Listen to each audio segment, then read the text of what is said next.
fell quietly.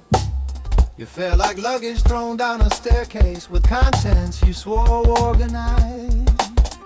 You take careful aim with a method no one can quite follow. Measure once with unusual tools, not to yourself, and then commit completely to a cut that goes somewhere else entirely. You don't hedge your bets, you stack them, light them, and act surprised when the table disappears. Fail, fail, fail with momentum, with travel plans, with a bag already half packed.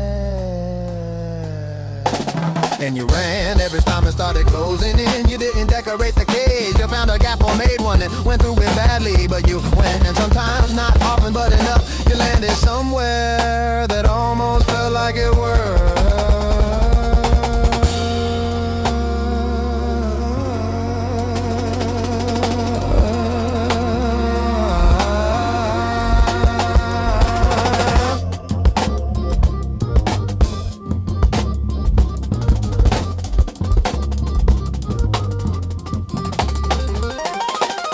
Don't lose people cleanly, you evaporate around and become a story told without dates. You leave like weather, noticed after the fact. You walked out of rooms mid-sentence, mid-life, mid-version of yourself. Not always for good reasons, not always for reasons at all. Just a pressure, a sense that if you stay you will harden into something permanent and wrong. So you go again and again, like staying still is the only real failure.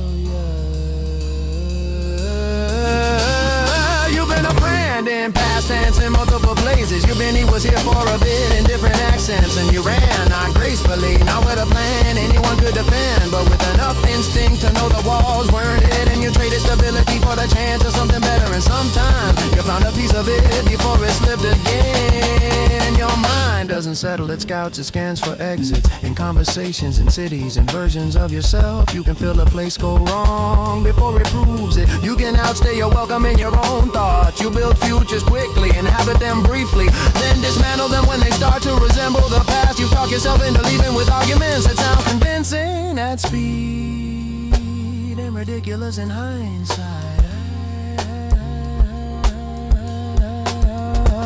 But they got you moving, they got you out. You could have stayed, that was always an option. You didn't, you ran on incomplete information, on instincts that didn't always hold, but they pointed away and you followed hard, fast, sometimes straight into another wall, but sometimes through. Your body has kept records, not neatly, not helpfully, but it remembers. It carries distances you didn't prepare for, sleeps badly in unfamiliar shapes, adjust poorly, repeatedly to new air, new floors, new ways of being tired. It wasn't built for this kind of use, constant relocation, internal or otherwise. It lags behind your decisions, arrive later complaining. Still, you take it with you every time. You don't leave it behind, you drag it through each attempt, through each restart, through each this might be it.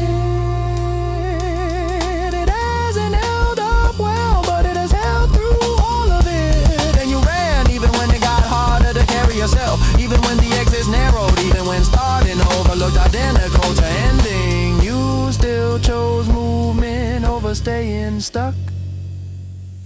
And that choice, repeated enough times, became something like a lie. You were not given a stable beginning, that much is clear. The ground shifted early, the walls closed in at odd angles. The air didn't quite suit you and you could have stayed. Many do, learn the shape of it, call it home. Stop asking, you didn't, you kept leaving. You kept breaking your own continuity, interrupting your own story on the chance that somewhere else would fit better. It didn't, not fully, not for long. But you found things small, temporary, real, the moments that held, places that almost worked, versions of yourself that made brief sense. You wouldn't have had those if you'd stayed. You lost overall, that's not in question. The pattern is clear, but you stole pieces from it on the way through. And given the setup, given the starting hand, given the way things closed around you, running was the only move, and you played it over, then over, then over. Not well, not safely, not successfully, but fully. And for a while in between the collapses, you were somewhere else, and it was better. And that matters more than it looks like it does.